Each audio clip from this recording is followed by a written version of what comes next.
وسلامه على محمد وعلى آله وأصحابه أجمعين. أما بعد فأعوذ بالله من الشيطان الرجيم. بسم الله الرحمن الرحيم. إنا أعطيناك الكوثر. أعوذ بالله صدق الله مولانا العظيم وبلغنا الرسول النبي الأمين الرؤوف الرحيم. ونحن على ذلك من الشهيدين والشاكرين والحمد لله رب العالمين.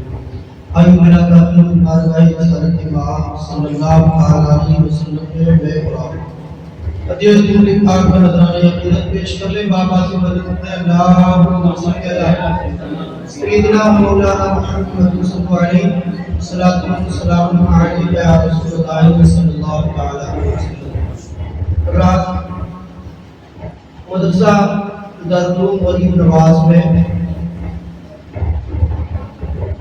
جشن عید میلاد النبی کی محفل میں پہلی بار حاضری کے ساتھ حاصل ہوئی. بہت دل خوش ہوا چھوٹے بچوں کے لیے ناتمات تقریر ہم کو منتقل پڑھتے ہوئے دیکھ کر. موضوع آج کا یہ نہیں ہے، لیکن آج کے ہی موضوع کے لیے اللہ کے رسول صلی اللہ علیہ وسلم تشریف لائے. اس بنیاد پر تعلیم پہلے بھی تھی لیکن ساتھ میں جہالت بھی تھی. تعلیم پہلے بھی تھی لیکن ساتھ میں اندھیرا تھا. تعلیم پہلے بھی تھی لیکن ساتھ میں پستیاں تھیں. اللہ کے رسول صلی اللہ علیہ وسلم جب تشریف لائے تو تعلیم کے ساتھ ساتھ روشنی بھی لے کر کے آئی. تعلیم کے ساتھ ساتھ اجالا بھی لے کر کے آئی. تعلیم کے ساتھ ساتھ شعور و آگاہی بھی لے کر کے آئی. تعلیم کے ساتھ ساتھ پستی سے نکال کر بلندی پر لے جانے کا راستہ بھی لے کر کے آئی. آج ہی کا وہ دن ہے جس میں ہمارے اور آپ کے پیارے آقا صلی اللہ علیہ وسلم تشریف لائے اور تشریف لا کر سرکار نے ارشاد فرما دیا، اے لوگوں اگر تعلیم تمہارے پاس ہے تو ساری دنیا تمہارے قدم چومے گی، لیکن تعلیم اگر تمہارے پاس نہیں ہے تو تم نہ دنیا میں کامیاب ہو نہ آخرت میں. انسان تعلیم کے بغیر ایسے اندھیرے میں ہے جس طریقے سے انسان بغیر روشنی کے کمرے میں اندھیرے میں ہے. جب تک تعلیم کا معیار ہمارا اور آپ کا اچھا نہیں ہے اس وقت تک ہم آگے دنیا میں قدم نہیں بڑھا سکتے. بڑے ادارے بنانے سے کام نہیں ہوتا ہے. ادارہ چھوٹا ہو لیکن دین کا کام ہو. بڑی بڑی تعمیرات کرانے سے کام نہیں ہوتا ہے. انسان بڑے محل بنا لے لیکن ان بڑے محل میں اگر کوئی رہ نہیں رہا ہو تو وہ محل کس کام کے ہیں؟ آج نہیں تو کل ویران ہو جاتے ہیں. لیکن چھوٹا گھر ہے اس میں اگر فیملی لے رہی ہے تو اللہ کی قسم کل بھی تو آباد تھا اس کو قیامت بھی آباد ہے. حالات ایسے پیدا کریں. ظاہر مدرسہ چھوٹا ہے لیکن آپ کے اور ہمارے قابل سے اللہ نے چاہا تو بہت آگے پہنچا ہے. لیکن شرط یہ ہے کہ ہم مولانا احمد رضا کے کاندھے سے کاندھا لگا کر کے چلیں. بچوں کا مستقبل یہ خالی ان کا مستقبل نہیں ہے بلکہ ہمارا اور آپ کا مستقبل یہ بچے ہیں. جس قوم کے بچے اگر برباد ہو جائیں، ایک انگریز سائنسدان نے کہا تھا جس قوم کے لیے برباد کرنا ہو تو اس کے بچوں کے لیے تعلیم سے دور کر دو. جس قوم کو برباد کرنا ہو اس کے بچوں کو تعلیم سے دور کر دو. تمہیں لڑائی جھگڑے کی ضرورت نہیں پڑے گی، وہ قوم خود بخود تباہ ہوگا. کس بنیاد پر ہوگی؟ جب یہ ہمارا مستقبل سامنے بیٹھا ہوا ہے، یہ ہماری نگاہوں کے سامنے جوا کھیلے گا، شرابیں پیے گا، عیاشی کرے گا، تو پھر حالات ہمارے کیا ہوں گے؟ پچھلی پیڑھی جب ان کے لیے دیکھے گی تو کیا کہے گی؟ اگر آج ہم نے ان کا مستقبل سنوارا ہے تو اللہ کی قسم آنے والی پیڑھی خود بخود سمجھتی ہوئی چلی ہے. لیکن آج اگر ہم نے ان کے مستقبل کو نہ دیکھا اور ایسے ہی چھوڑ دیا تو جہاں پڑھ رہا ہے پڑھ لینے کوئی بات نہیں، ہم سے بھی 2-3 گھنٹے کو دور ہو جاتا ہے نا، پریشان نہیں کرتا ہے ہمارے لیے۔ تو حالات بچوں کے دیکھیں پہلے کہ بچہ ہمارا کس لائق ہے۔ اگر اس کا ذہن دینی تعلیم کی طرف ہے، اس کا رجحان، تو پھر دنیاوی تعلیم کی طرف مت موڑیے اس کے لیے، دین کی تعلیم دلائے۔ اور اگر دنیاوی تعلیم کی طرف ہے تو دین کم از کم اتنا بڑا ہے کہ وہ اپنے ضروریات زندگی کے مسائل کو خود حل کر سکے۔ جب اپنی ضروریات زندگی کے مسائل کو وہ خود حل کر لے گا، اللہ کی قسم تمہارے لیے قبر میں بہت آرام سے نیند آئے گی۔ اگر اس نے حل نہ کرے اپنے مسائل کے لیے تو پھر قبر میں بھی آپ کے لیے چین نہیں ہے۔ سرکار ارشاد فرماتے ہیں، احمد رضا بھائی، بندہ مومن دنیا سے جاتا ہے، اپنی اولاد کو چھوڑ جاتا ہے، لیکن یہ اولاد جب اچھے کام کرتی ہے تو وہ بندہ جو دنیا سے جا چکا تھا اب قبر میں دیکھتا ہے اس کی اولاد کے ہر ہفتے نامہ اعمال اس کو پیش کیے جاتے ہیں، پورے ہفتے میں تمہاری اولاد نے یہ کیا ہے، اچھا عمل کیا، سرکار ارشاد فرماتے ہیں اس کے لیے ایسے فرحت و مسرت و شادمانی ہوتی ہے جس طریقے سے ہم اپنے بڑوں کے لیے کوئی بہتر تحفہ، اچھی چیز لے جا کر کے پیش کرتے ہیں۔ اور صاحب ہمارے طرف سے آپ کو فرق ہے، آپ یقین مانیں 10 لاکھ روپے ایک طرف ہو اور محبت کا تحفہ ایک طرف ہو تو 10 لاکھ روپے محبت کے تحفے سے تھوڑے نہیں جاتے۔ سرکار ارشاد فرماتے ہیں کہ وہ تھالی میں سجا کر اس کے نامہ اعمال پیش کیے جاتے ہیں تو بندہ اتنا خوش ہوتا ہے کہ قبر میں اچھلتا ہے وہ اور کہتا ہے بارے لاکھ تیرا لاکھ شکر احسان ہے کہ تو نے اتنا بڑا کرم مجھ پر فرمایا ہے کہ میری آنے والی اولاد مجھے پوری نہیں ہے بلکہ انسان ثواب کر کے یہ بتا رہی ہے اے میرے والد تم تو چلے گئے ہو لیکن ہم برابر تمہارے لیے انسان ثواب کرتے رہے۔ لیکن یہی اولاد، یہی ہمارا مستقبل اگر خراب ہو گیا، سرکار ارشاد فرماتے ہیں کہ جس طریقے سے دنیا میں ہمیں تکلیف ہوتی تھی، کسی نے آ کر کے کہا تمہارے بیٹے نے برا کام کیا ہے، شراب پیتے ہوئے ہم نے دیکھا، زنا کرتے ہوئے ہم نے دیکھا، عیاشیوں میں ملوث ہم نے دیکھا ہے، تو ہمارے اور آپ کے دل پر کیسی گزرے گی؟ سرکار ارشاد فرماتے ہیں کہ زندوں کے دل سے زیادہ اس مردے پر گزرتی ہے جو اس سارے پانی سے ان کی جاویدانی کی طرف پوچھتا ہے۔ تو یہ بچے جب قرآن پڑھ کر کے بخشیں گے تو اللہ کی قسم قبر بھی جنت کی پیاریوں میں سے پیاری ہے۔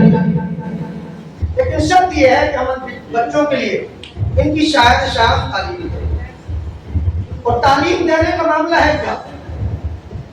جس انسان نے اپنے بچوں کے لیے سنبھال لیا، سمجھ لیں کہ دنیا کی سب سے بڑی دولت اس نے کما لی، اور جس کی اولاد اگر نافرمان ہو گئی تو اس نے ساری دنیا اگر کما لی ہو تب بھی خسارے نہیں گئے۔ اس کی وجہ کیا ہے؟ ایک انسان کی والدہ کا انتقال ہوا، لیکن اس کا معمول یہ تھا ہر جمعے کے لیے اپنی والدہ کی قبر پر جاتا، بیٹھتا، یاسین شریف کی تلاوت کرتا اور واپس آتا۔ ایک روز اس کی والدہ خواب میں تشریف لائی، اس نے کہا ماں کوئی نصیحت کر دیں جس سے کہ میں عمل کروں اور آپ کے لیے ثواب پہنچے۔ سبحان اللہ۔ اس کی والدہ نے کہا بیٹے اور تو کوئی نصیحت نہیں ہے، جو ہر جمعہ تم میری قبر پر آتے ہو اس کے لیے آنا مت چھوڑو، برابر آتے رہنا۔ بیٹے نے کہا ماں اس میں تمہارا بینیفٹ کوئی فائدہ؟ کہا بیٹا فائدہ بینیفٹ اتنا بڑا ہے کہ آپ سن کر حیران رہ جائیں گے۔ اس بیٹے نے کہا کہ بتاؤ کہ جیسے ہی تو قبرستان میں قدم رکھتا ہے تو سارے قبرستان کے مردے مجھے مبارکباد دینے کے لیے حاضر ہو جاتے ہیں.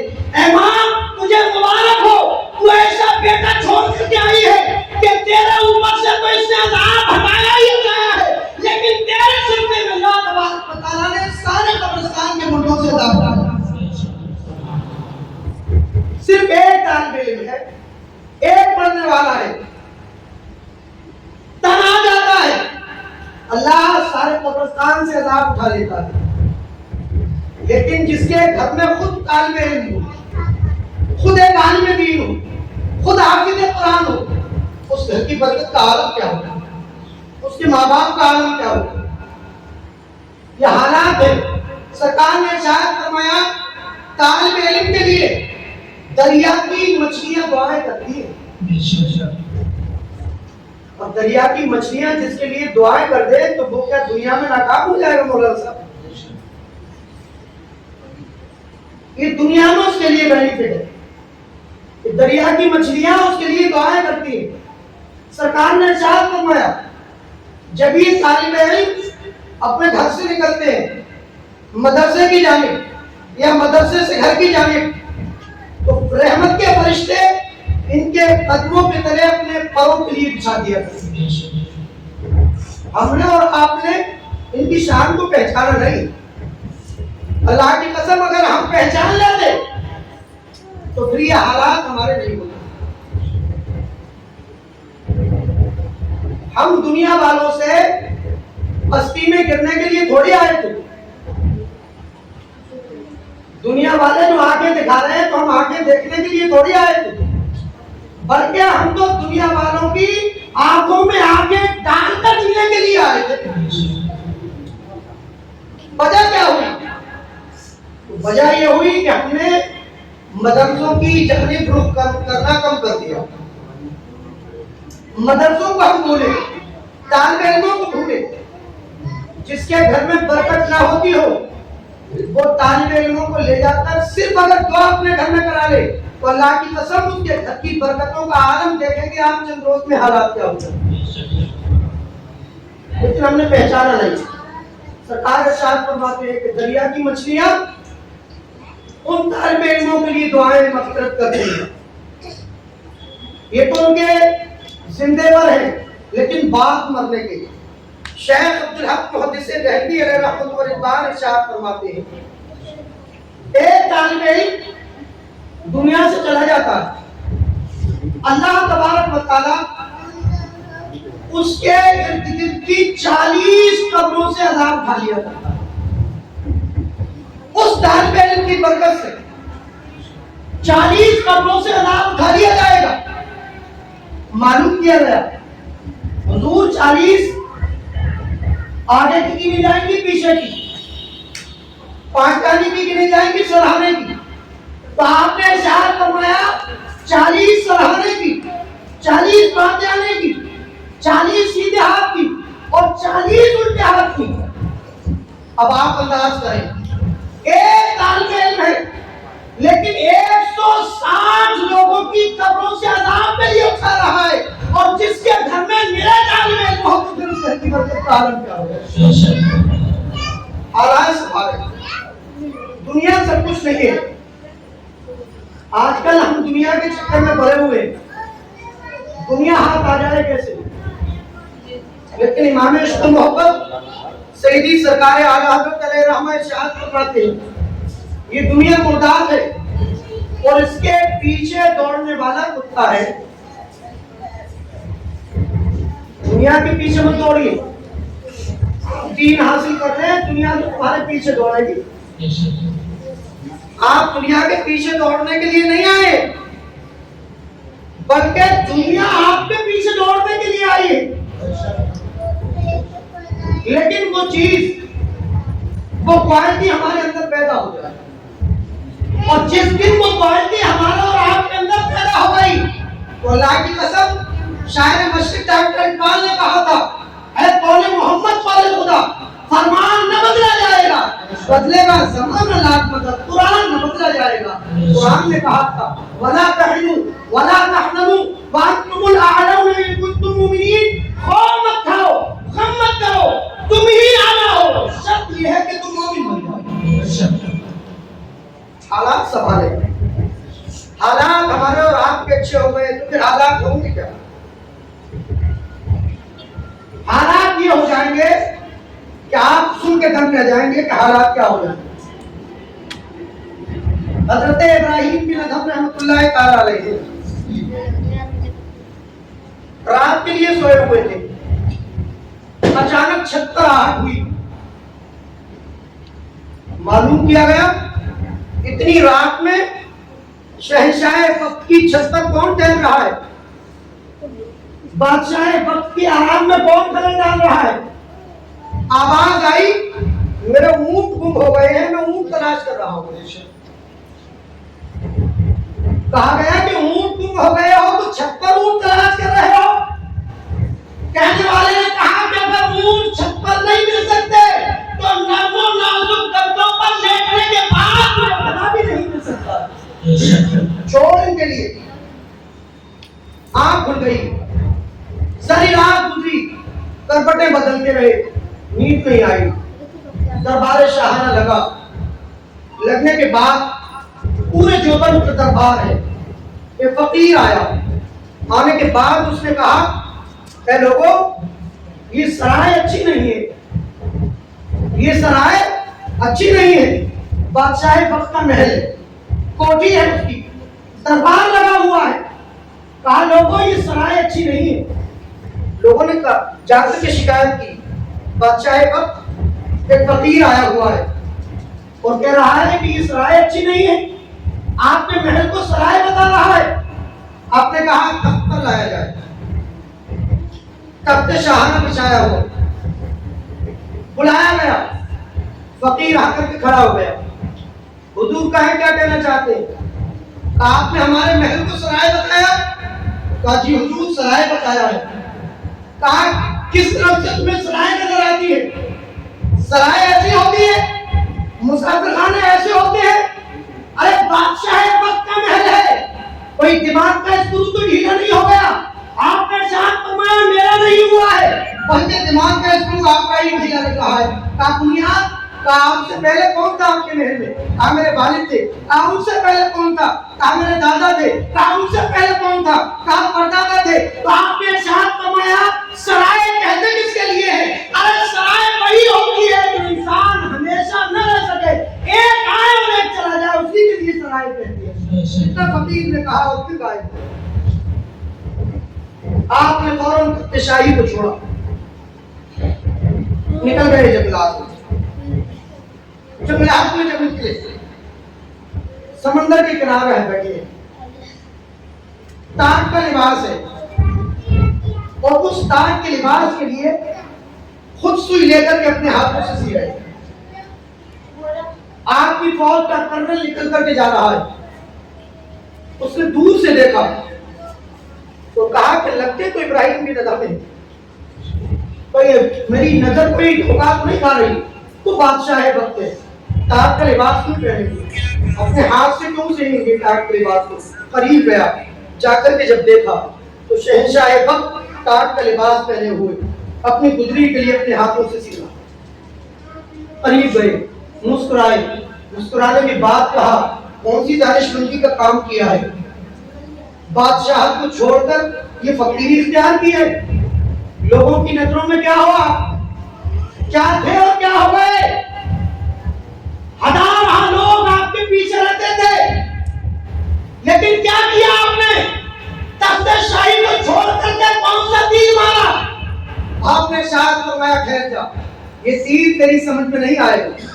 ابھی ٹھہر جا، تیرے دماغ کی ساری جو ہے بتیاں سلجھ جائیں گی. دیکھ کیا ہوتا ہے.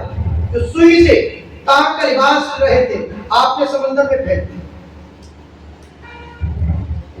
سوئی جب سمندر میں پھینکی، آواز لگائی سمندر کی مچھلیوں میری سوئی میرے لیے واپس دے دو. اب یہ آواز سنی کرنل ہے فوج کا، اس دنیا سے اس کا کوئی تعلق ہی نہیں ہے. اس نے کہا کہ شاہد ہے بادشاہ چھوڑی ہے تو دماغ بھی کچھ چل گیا.